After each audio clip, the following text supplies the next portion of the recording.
Education is the main key to the nation's progress, which can increase the Human Development Index.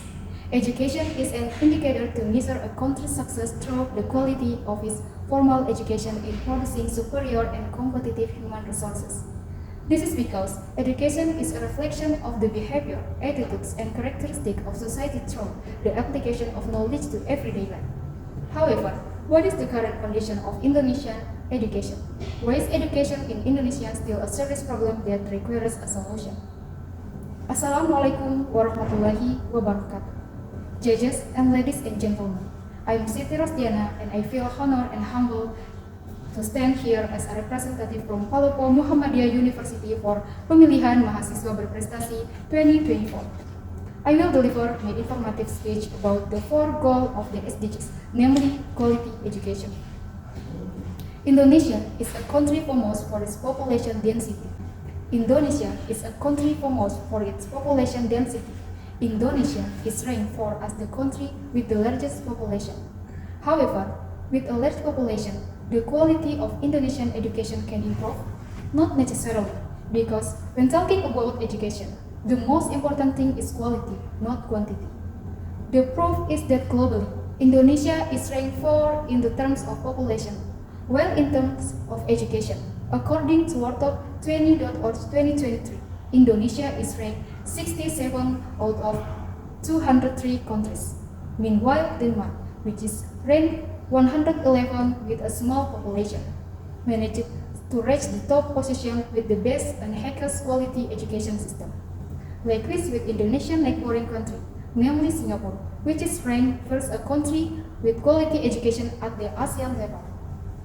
This means that population density is the root problem of the quality of education today.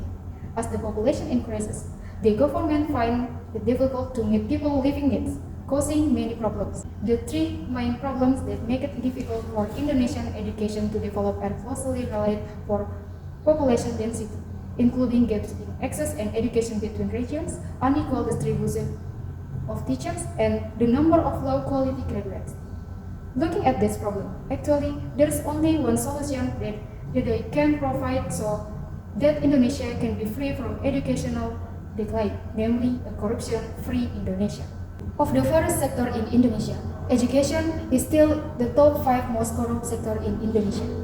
The Inspector General of the Ministry of Education and Culture stated that corruption in the education sector has the potential to occur because of the high budget from the APBN that must be managed in the education sector.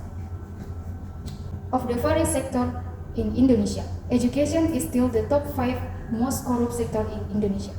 The Inspector General of the Ministry of Education and Culture stated that corruption in the education sector has the potential to occur because of the high budget from the APBN that must be managed in the education sector.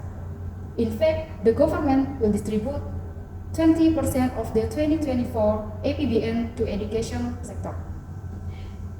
If it is not controlled properly, SDGs goal will be difficult to realize. Indonesia will continue to experience education gap. Indonesia will continue to lack quality teaching staff.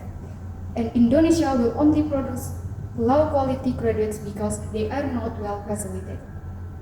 It is indeed very difficult for Indonesia to prosper its people, which is a large population. With that much budget, the government can improve infrastructure three key areas, which is still a priority and the moment so that education can be equitable. It is also very important to provide training and intensive attention to teaching staff in remote areas, as well as improving the digitalization of the education system. Apart from that, Indonesia can adopt the empathy learning system from Denmark to set the ethical character of the younger generation as a solution to eradicating corruption. The SDGs have the same joint effort through several important indicators with 4 leaders to ensure inclusive and equitable quality education and increase lifelong learning opportunities towards sustainable development by 2030. Let's increase self-awareness together. Without corruption, Indonesia progresses. I'm Siti Rosdiana. Wassalamualaikum warahmatullahi wabarakatuh.